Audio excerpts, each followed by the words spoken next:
नमस्कार दोस्तों, मैं डॉक्टर अनिल कुशवाहा। दोस्तों, आज आपके लिए पुनः लेकर आए हैं, चर्चा करने वाले हैं प्रैक्टिस सेट 7 की। और ये प्रैक्टिस सेट 7 में 125 क्वेश्चंस हैं। जितने भी प्रैक्टिस सेट दे रहे हैं सबकी प्लेलिस्ट बना दी है। इसके अलावा चैप्टर वाइज प्लेलिस्ट पड़ी हुई हैं। जितने भी आपके टीजीटी, पीजीटी और असिस्टेंट प्रोफेसर के जो मित्र हैं हमारे, जूलॉजी और असिस्टेंट प्रोफेसर बॉटनी वाले, प्लेलिस्ट बनी हुई है। और जो टॉपिक्स हैं वो क्वेश्चंस वही बार बार रिपीट होते हैं और 60% क्वेश्चन रिपीटेड होते हैं। तो काफ़ी महत्वपूर्ण आपके लिए हो जाता है। हम वादा करते हैं 60 से 70% क्वेश्चन यहीं से मिलने वाले हैं आपको। अब जो क्वेश्चन बिल्कुल नए बनेंगे तो वो तो नहीं मिल सकते, मगर आपको 60% क्वेश्चन यहाँ से मिलने वाले हैं। और आप प्लेलिस्ट पे जाके देख सकते हैं। आप जिस चैप्टर को पढ़ें वहाँ से प्रैक्टिस कर सकते हैं। तो शुरू करते हैं आज के वीडियो। उससे पहले रिक्वेस्ट, चैनल को लाइक सब्सक्राइब करें, दोस्तों के साथ शेयर करना ना भूलें। देखिए, आप एक शेयर कर देते हैं तो चैनल ग्रोथ करता है, तो मटेरियल भी आपको अच्छा मिलेगा। तो देखते हैं। और इसके अलावा आप हमारे टेलीग्राम चैनल से जुड़ सकते हैं, जो ओपन डिस्कशन मंच है, वहाँ नोट्स मिल सकते हैं, बहुत कुछ है, फ्री ऑफ कास्ट है। मैसेज वहाँ आप कर सकते हैं, आपकी वहाँ बात सुनी जाएगी हमारे द्वारा या हमारे अन्य मित्रों के द्वारा। तो क्वेश्चंस क्या कह रहा है? Membranous structure separating the scala vestibuli and scala media of mammalian ear in card. स्तनधारी जीवों के कान में स्केला वेस्टिबुली तथा स्केला मीडिया को पृथक करने वाली झिल्ली में संरचना होती है। तो देखिए, हम आपको एक बड़े काम की बात बता दें कि जो ईयर है, और ईयर का इंटरनल ईयर है, इंटरनल ईयर से लगभग 2 क्वेश्चन बनते हैं। टीजी तो पीजीटी का सबसे फेवरेट टॉपिक है ये। तो यहाँ चूंकि उसने 2 पूछा हुआ है, स्केला वेस्टिबुली, स्केला मीडिया। तो स्केला वेस्टिबुली, स्केला मीडिया और स्केला टेम्पोनाइड 3 भाग होते हैं। Vestibuli, scala media, Scala टेम्पोनाइड। अब उसने पूछा क्या हुआ है कि स्केला वेस्टिबुली, स्केला मीडिया पृथक करने वाली झिल्ली कौन सी होती है। तो वो दोनों को जो पृथक करती है, तो इस तरीके से 3 कंडीशंस होती हैं, आप देख लीजिएगा। ये तो ये स्केला वेस्टिबुली है, यानी इसको नाम देते हैं S V, scala vestibuli. Scala media ये है, स्केला मीडिया। और ये जो लास्ट में है स्केला टेम्पोनाई। तो इन दोनों को जो अलग करती है, यहाँ एक मेम्ब्रेन पाई जाती है जिसको हम बोलते हैं रेसिनर मेम्ब्रेन। तो आप ऑप्शन दिया रेलिशनर मेम्ब्रेन, तो ऑप्शन इसका सी सही होगा। कौन सा सही होगा? सी। देखिए, आपको हो सकता है समझ में कम आए, स्वास्थ्य बहुत अच्छा नहीं है, फिर भी हम चाहते हैं कि आपकी कंटिन्यूटी बनी रहे और लगातार पढ़ते रहिएगा। और अगर कंटिन्यूटी हमने तोड़ दिया, मान लेते हैं आलस करने लगे, तो फिर एक बार अगर आलस हो गया तो फिर ये होगा कि छोड़ो, अब कौन वीडियो बनाए। तो हम इसलिए इसको कंटिन्यूटी तोड़ना नहीं चाहते हैं। स्वास्थ्य बहुत अच्छा ना होने के बावजूद आपके लिए कोशिश करते हैं कि कुछ ना कुछ आप लोग थोड़ा बहुत ज़रूर पढ़ते रहिए। नेक्स्ट क्वेश्चन देख लेते हैं। नया क्वेश्चन हमसे क्या कह रहा है? गिवन दिया हुआ है क्या? Kupffer cells, T lymphocyte, B lymphocyte और मेगा कैरियोसाइट्स। अब इसमें इसने पूछा क्या है, चलो और ऊपर कर लें थोड़ा सा। तो इन्होंने क्या दिया हुआ है? केवल एक, which of the above tissue are the macrophages. तो ये जो कुफर साइट सेल्स होती हैं, ये कैसी होती हैं? ये बछाड़ू का कार्य करती हैं। तो इसमें से सही आंसर क्या होगा? तो कुफर सेल्स यकृत में पाई जाती हैं, ये बछाड़ू का कार्य करती हैं। टी लिम्फोसाइट, बी लिम्फोसाइट दोनों बछाड़ू हेतु हैं, प्लेटलेट्स रक्त स्कंदन में काम करती हैं। तो इसका सा हो जाएगा, ये भी सही है, ए भी सही है, ए भी सही है। तो हम लगा देंगे इसका आंसर बी। क्या लगा देंगे? बी। 1, 2 और 3। नेक्स्ट क्वेश्चन देख लेते हैं। जहाँ भी क्वेश्चन आपको लगे कि आंसर में कन्फ्यूज़न है, देखिए किताबें से हम भी पढ़ते हैं, किताबें आप भी पढ़ते हैं, आप किस किताब से पढ़ रहे हैं, हम कहाँ से आंसर ले रहे हैं, तो हो सकता है वेरिएशन हो। तो परेशान ना होइएगा, आप कमेंट ज़रूर करिएगा और उसके स्क्रीनशॉट लेके आप वहाँ टेलीग्राम चैनल पे हमारे डाल सकते हैं, जहाँ से कई मित्र आपको विद प्रूफ जवाब भी मिल जाएगा, या हमारे द्वारा या किसी अन्य मित्र के द्वारा दिया जा सकता है। नेक्स्ट क्वेश्चन देख लेते हैं। नया क्वेश्चन क्या कह रहा है? Which of the following essential for DNA synthesis and cell division, निम्नलिखित में कौन डीएनए संश्लेषण एवं कोशिका विभाजन के लिए आवश्यक है? तो कौन सा आवश्यक है? तो बताइएगा vitamin D, vitamin E, vitamin के या फोलिक एसिड, बताइएगा। तो सबसे आवश्यक कौन सा है? तो है फोलिक एसिड। ध्यान रखिएगा, जैसे जिन को बेबी होने में प्रॉब्लम होती है, मान लेते हैं प्रेगनेंसी नहीं आती है, तो डॉक्टर क्या करता है कि 15 या महीने भर फोलिक एसिड खाने को देता है, जिससे जो ओवम हो वो अच्छा बिल्कुल मतलब फुल परफॉर्मेंस दिखाए, तो प्रेगनेंसी आ जाए। तो फोलिक एसिड बहुत ज़रूरी है। डॉक्टर भी जब आपको खून की कमी होती है तब भी फोलिक एसिड देता है। तो ये क्या करता है कि मैच्योर करने में, जो आपको ब्लड होता है उसको मैच्योर करने में भी मदद करता है, और डीएनए संश्लेषण में, कोशिका विभाजन में भी अहम भूमिका निभाता है। नेक्स्ट क्वेश्चन देख लेते हैं। नया क्वेश्चन क्या कह रहा है?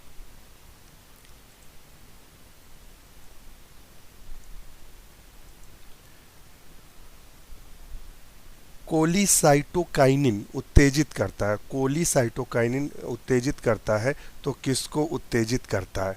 बताइएगा। तो 4 का सही आंसर क्या होगा? बताइएगा। कोलोसाइटोकाइनिन एक्साइटेड, किसको एक्साइट करता है? आप आंसर करें। तो इसका सही आंसर क्या होगा? तो एक्चुअल में जो आंसर यहाँ बता रहा है वो बता रहा है पैंक्रियाज, मगर मेरे हिसाब से पैंक्रियाज नहीं है। इसका आंसर होगा गॉल ब्लैडर। सीसी के जो होता है कोलियोसाइटोकिन बोलते हैं, काइनिन, जिसको हम सीसीके के नाम से जानते हैं, और ये secreted by duodenum region, duodenum region से सिक्रीट होता है, और constrict the gall bladder for the release of bile, bile को रिलीज करने के लिए प्रेरित करता है। तो आप इसका जरा हमें भी कमेंट्स करके बताइएगा। मेरे हिसाब से आंसर इसका डी है, मेरे हिसाब से आंसर इसका डी है। आपके हिसाब से आंसर क्या है? हमें जरूर कमेंट्स करिएगा। देखिए, कुछ क्वेश्चन जो कन्फ्यूज़न पैदा कर देते हैं, और जहाँ कन्फ्यूज़न हो जाता है, मान लेते हैं हम कुछ आंसर दे रहे हैं, आंसर कहीं कुछ दिया हुआ है, तो कन्फ्यूज़न हो जाता है। इसीलिए हम आपको वो होमवर्क भी देते हैं। आप किताब में खोजेंगे तो वो कभी भी क्वेश्चन गलत करके एग्ज़ाम में नहीं आएंगे। ये नियम होता है। जिस पे कोई खुरपेच लगा दे, जिस क्वेश्चन पे, अगर आप उसको ढूंढते हैं किताब में, तो फिर गलती ना होने की संभावना प्रबल होती है।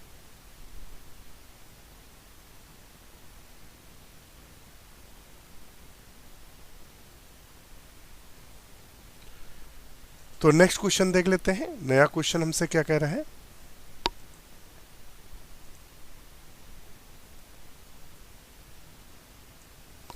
नेक्स्ट क्वेश्चन कह रहा है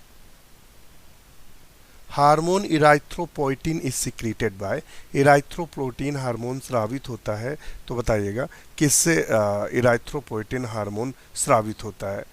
adrenal cortex, adrenal cortex, adrenal medulla, renal cortex, renal medulla. तो किससे निकलता है? तो बताइएगा इराइथ्रोपोइटिन रीनल मेडुला से स्रावित होता है। तो हम इसका आंसर लगा देंगे डी, रीनल मेडुला से स्रावित होता है। ये ना देखिएगा, हिंदी हिंदी गलत लिखी दोनों की, यहाँ कॉर्टेक्स यहाँ कॉर्टेक्स, मेडुला। तो किससे निकलता है? ये अस्थि मज्जा में आरबीसी संश्लेषण को बढ़ाता है। नेक्स्ट क्वेश्चन देख लेते हैं। नेक्स्ट क्वेश्चन कह रहा है इन मैमल इराइथ्रोसाइट्स आर, स्तनधारियों में इराइथ्रोसाइट्स होती हैं। तो देखिए, मैमल्स में होती हैं नॉन न्यूक्लिएटेड होती हैं। कैसे होती है? नॉन न्यूक्लिएटेड, केंद्रक विहीन होती हैं। मगर इसका एक एक्सेप्शनल केस भी है, जैसे कि लामा में, शायद लामा में जो होती हैं वो न्यूक्लिएटेड होती हैं। तो देख लीजिएगा, ऊंट और लामा में, दोनों में ये कैसी होती है? न्यूक्लिएटेड होती हैं, बकाया नॉन न्यूक्लिएटेड होती हैं। तो यहाँ इराइथ्रोसाइट दिया हुआ, तो ऑप्शन इसका हम लोग क्या लगाएंगे? B.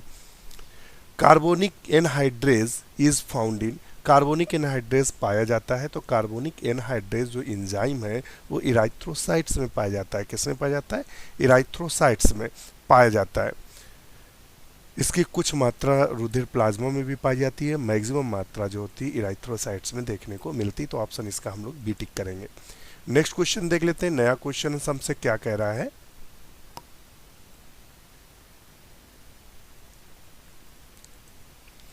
Pigeon milk secreted by, pigeon milk secreted होता है मैमेरी ग्लैंड ऑफ पीजन, गलत है। Uropygial gland of pigeon, crop gland of male pigeon, crop gland of male and female pigeon. तो इसका सही आंसर क्या होगा? तो कबूतर के ऊसोफेगस के मध्य भाग फैलकर एक पतली भित्त मतलब क्रॉप बनाता है, जिसमें कबूतर का जो मिल्क है श्रावण होता है, ये नर व मादा दोनों पक्षियों में बनता है। इसमें 35% फैट होती है। ये अवयस्क पक्षियों का पोषण का कार्य करता है। तो हम इसका आंसर लगाएंगे डी। नेक्स्ट क्वेश्चन देख लेते हैं। नया क्वेश्चन क्या है?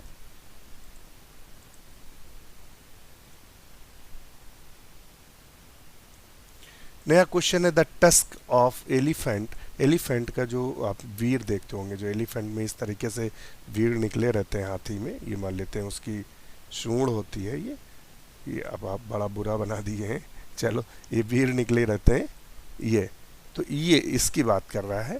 तो ये क्या होता है? Modified upper canine, modified upper second incisor, modified lower incisor और स्पेशलाइज्ड ग्रोथ ऑफ मैक्सिला। तो ये क्या होता है? अपर कैनाइन या सेकेंड इंसाइजर। तो ये क्या होता है? 9 का जो सही आंसर होगा वो आप लोग बताएं। तो हम लोग 9 का सही आंसर क्या करेंगे? हाथी के मुड़े हुए दांत उच्च इंसाइजर का संशोधित रूप है, तो मॉडिफाइड अपर सेकेंड इंसाइजर लगा देंगे ऑप्शन इसका ये वाला बी।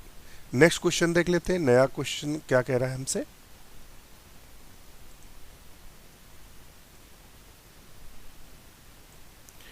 क्वेश्चन कह रहा है which enabled arthropods most to survive on land. मरुस्थल में पाए जाने वाले आर्थ्रोपोड मुख्यतः होते हैं, तो ये किसके कारण सबसे ज़्यादा सर्वाइव करते हैं? तो वो है काइटिनी उपचर्म के कारण सबसे ज़्यादा ये सर्वाइव करते हैं। तो ध्यान रखिएगा, इसका जो हम लोग आंसर लेंगे वो ए नंबर लेंगे। क्या लेंगे? A number. Which of the following insect is without mandibles. इनमें से मैंडिबल्स किस में नहीं होता है? बताइए। ये क्वेश्चन कई बार पूछा गया है, बहुत महत्वपूर्ण है। तो बताइएगा किस में मैंडिबल्स नहीं होता है? तो ये मक्खी में संभवतः मस्का होगा इसका आंसर। 11 का हम लोग लगा लेंगे मस्का। मक्खी कीट फाइलम आर्थ्रोपोडा के अंतर्गत आते हैं, जिसमें मैंडिबल्स और मैग्जिली अनुपस्थित होती हैं। तो इसका आंसर हम लोग ए ही लगाएंगे। नेक्स्ट क्वेश्चन देख लेते हैं। नया क्वेश्चन हमसे क्या कह रहा है?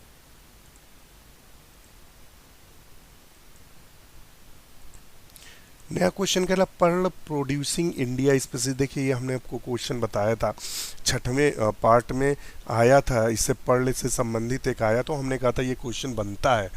तो इसका जो अक्सर लड़के गलती करके आते हैं, तो ये देखते हैं अच्छा वो इंडिया में मोती उत्पादन कर रहा है, यानी इंडिका जरूर होगा, पिनकटाडा इंडिका लगा के आते हैं, जबकि गलत है। सही आंसर है पिनकटाडा वल्गैरिस। क्या है? पिनकटाडा वल्गैरिस। हमारी वीडियो ध्यान से देखिएगा, हम आपसे फिर कहते हैं कि आपके 60% क्वेश्चन यहीं से फंसने वाले हैं। बहुत महत्वपूर्ण चीज़ें हम आपको बता रहे हैं। Bicornuate uterus is found in. Bicornuate गर्भाशय पाया जाता है। तो देखिए ये क्वेश्चन बहुत कंफ्यूजिंग है। ये रैट में भी पाया जाता है, सीप में भी और मनुष्य में भी पाया जाता है। गर्भाशय जो होता है वो इस तरीके से झिल्ली नीचे आ जाती है ये वाली, जिससे बेबी जो होता है वो एबॉर्ट हो जाता है अर्ली स्टेज में यूट्रस। तो ये कंडीशंस होती है। तो इसका आंसर हम लोग 13 का क्या लगाएंगे? तो 13 का आंसर गर्भाशय भेड़ में भी पाया जाता है, तो सीप लगाएंगे हम लोग। क्या लगाएंगे? सीप। गर्भाशय भेड़ में बाइकॉर्नुएट गर्भाशय पाया जाता है। ये हृदय के आकार का होता है, सेप्टम द्वारा ये 2 भागों में बटा होता है। तो इसका आंसर हम भेड़ लगाएंगे। मनुष्य में भी इन नॉर्मल कंडीशंस पे ये वाला पाया जाता है, मगर हम इसका आंसर भेड़ लगाएंगे। क्या लगाएंगे? भेड़। ध्यान रखिएगा। ये आप देख रहे होंगे bicornuate uterus, bicornuate uterus embryogenesis अकन प्रॉक्सिमल अपर पोर्शन, ये आप देखेंगे। और तो इससे पहले जो वीडियो बताया था, तो चूंकि ये मनुष्य में भी पाया जाता है, तो मुझे लगता है मैंने मनुष्य बताया था, मगर इसको मैं इस क्वेश्चन को लेके लगातार परेशान था और इसको लगातार मैं देख रहा था, तो मैटर हमें मिला। तो इसका हम लोग ये यहाँ से हमने फिर इसका आंसर आपको किसका लगाएंगे? कैटल। कैटल में सीप, और सीप चूंकि दिया है तो हमने इसी को सही माना है, सीप। ऐसा नहीं है कि मतलब मनुष्य नहीं है, मनुष्य में भी पाया जाता है मगर वो पैथोजेनिक कंडीशंस पे पाया जाता है। तो इसका आंसर हम लोग सीप लगाएंगे। आपको दिखा भी दिया है जो ये वाला पार्ट्स है, तो ध्यान रखिएगा। काफ़ी इसको सर्च किया था, तो आप इसका आंसर लगा लेंगे हम लोग सीप। मैन में भी पाया जाता है मगर पैथोजेनिक कंडीशंस होती है, तो इसको हम पहला वाला टिक कर लेंगे। ये parental care by male is found in. Parental care जो होती है आप सब जानते हैं कि जनरली पेरेंटल केयर जो पाई जाती है वो फीमेल के द्वारा पाई जाती है, या हमें पेरेंटल केयर जो दिखाई देती है वो फीमेल के द्वारा होती है, मगर मेल के द्वारा पेरेंटल केयर किस में पाई जाती है? फेवरेट क्वेश्चन है, तो हिप्पोकैम्पस फिश किस में पाई जाती है? हिप्पोकैम्पस फिश में देखने को मिलता है। नेक्स्ट क्वेश्चन देख लेते हैं। नया क्वेश्चन हमसे क्या कह रहा है? देखिए, अगर वीडियो आपको लगे कि स्लो चल रहा है, सर धीरे धीरे पढ़ा रहे हैं, तो आप इसकी स्पीड को यूट्यूब पर थोड़ा बढ़ा सकते हैं। 1.25 पे देख के इसको जल्दी ख़त्म कर सकते हैं। नेक्स्ट क्वेश्चन देखते हैं। विच of the following structure of a fish is homologous with lung of frog. निम्न में से मछली की कौन सी संरचना मेंढक के फेफड़े के समजात होती है? तो स्विम ब्लैडर, या स्टोमच, या बुकलंग्स। बुकलंग्स तो आपके पाई जाती है उसमें, सॉरी, स्कॉर्पियन में देखने को मिलती। क्वेश्चन आया है ये बुकलंग्स वाला, ध्यान रखना, ये आगे कहीं फंसेगा क्वेश्चन। और स्विम ब्लैडर या गिल पाउच, तो किसके समजात होता है जो मेंढक का फेफड़ा होता है मछली के? तो 15 का हम लोग सही आंसर क्या करेंगे? तो हम करेंगे बी, स्विम ब्लैडर, वाताशय। क्या लगाएंगे? वाताशय। नेक्स्ट क्वेश्चन देख लेते हैं। नया क्वेश्चन हमसे क्या कह रहा है?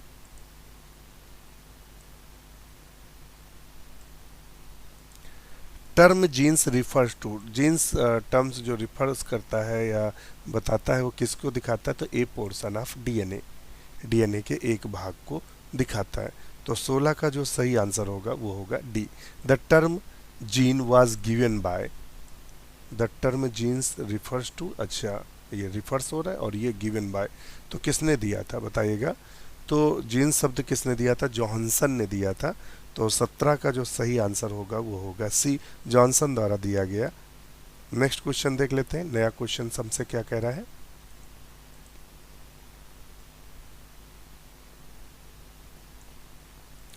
सेंट्रियोल भाग लेता है, तो सेंट्रियोल किस में भाग ले? Initiation of plate formation, initiation of spindle formation, initiation of nucleus formation, cell division. तो किस में भाग लेता है? स्पिंडल फॉर्मेशन में भाग लेता है सेंट्रियोल। देखना, जब आप सेल डिवीजन होता है तो प्रोफेस के स्टार्टिंग में ये डिवाइड होने लगता है और धीरे धीरे अलग अलग ध्रुवों पे आता है। मेटाफेस में स्पिंडल बनने लगते हैं ये इस तरीके से, और ये इनको बांध लेता है। तो ऑप्शन 18 का जो सही होगा वो होगा बी। नेक्स्ट क्वेश्चन देख लेते हैं। नया क्वेश्चन हमसे क्या कह रहा है?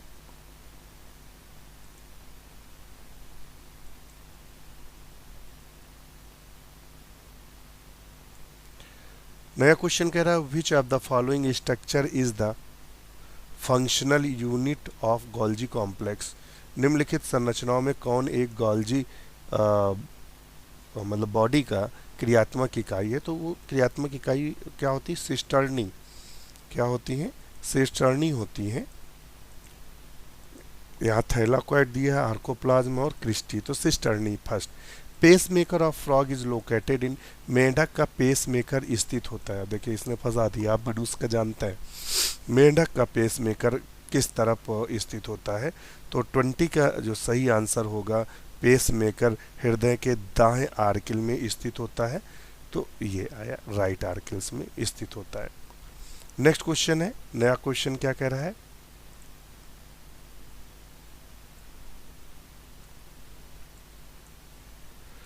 The correct example pair of structure polysaccharides are. संरचनात्मक बहुशर्कराओं का एक सही युग्म उदाहरण है, बताइएगा। पॉलीसैकेराइड्स की बात कर रहा है। Cellulose and starch, chitin and starch, chitin and cellulose, और सेल्यूलोज एंड फैट, बताइएगा। Correct example pair of structural polysaccharide, structural की बात कर रहा है, तो यहाँ आएगा काइटिन एंड सेल्यूलोज। क्या आएगा? Chitin and cellulose. 21 का सी। देखिए जो काइटिन होती है ये हमारे नाखूनों को भी बनाती है, और सेल्यूलोज जो होती है पेड़ पौधों की सेल वॉल को बनाती है। तो स्ट्रक्चरल पूछ रहा है।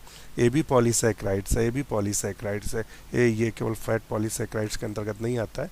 तो स्ट्रक्चरल शब्द यहीं गड़बड़ होता है, अगर क्वेश्चन पढ़ा ना जाए तो गड़बड़ हो जाएगा। स्ट्रक्चरल शब्द लगा दिया है। लॉक की theory enzyme structure function was proposed by, तो एमिल फिशर ने दिया था, कहीं है ये है डी नंबर, एमिल फिशर ने दिया था लॉक की थ्योरी। एक इंड्यूस्ड फिट थ्योरी थी, कोशरलैंड ने शायद दिया था उसको। इंड्यूस्ड फिट थ्योरी भी पूछी गई है। तो ये दो थ्योरियाँ मुख्य होती हैं या इनसे क्वेश्चन बने हैं। फोटो रेस्पिरेशन इन्वॉल्व, प्रकाश श्वसन में इन्वॉल्व रहता है तो ग्लाइकोलेट साइकिल क्या इन्वॉल्व रहती है, तो 23 का जो सही आंसर है वो बी है, glycolate cycle. Chemical which reduces rate of transpiration, इसमें कौन सा केमिकल ट्रांसपिरेशन को कंट्रोल करता है, तो PMU या कोई और। तो 24 का जो सही आंसर होगा वो है C, chemical which reduce rate of transpiration. और DCMU के बारे में बता दें कि DCMU जो काम करता है क्यूनिन, और जो आपको जेड साइकिल्स होती है वहाँ ये काम करता है।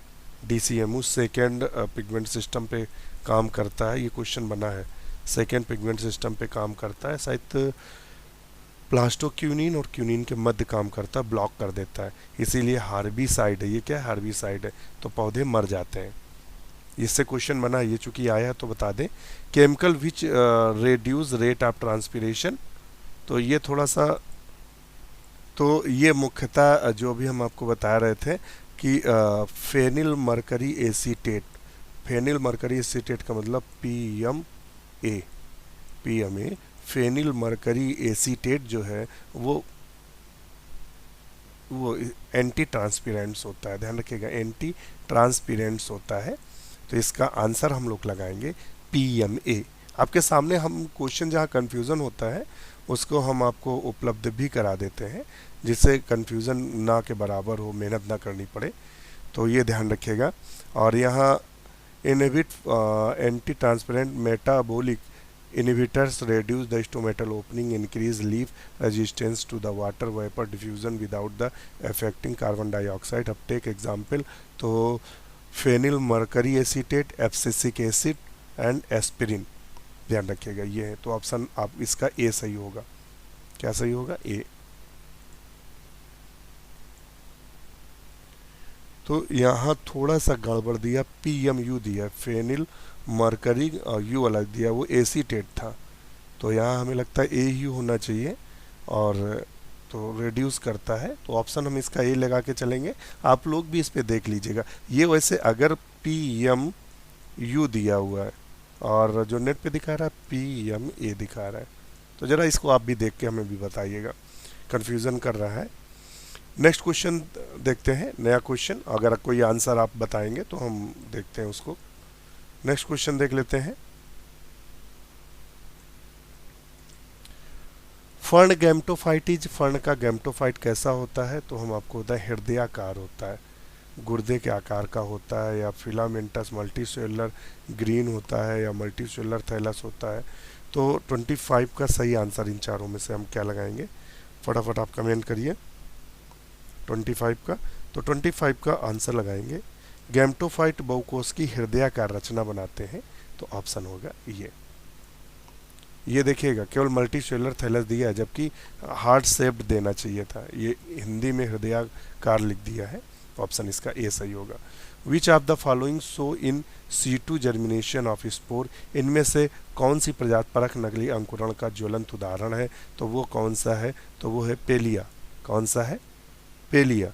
तो 26 का आंसर सही होगा, पेलिया। पेलिया इन C2 अंकुरण का उदाहरण है, ध्यान रखिएगा। नेक्स्ट क्वेश्चन देख लेते हैं, वीडियो लंबा हो रहा है।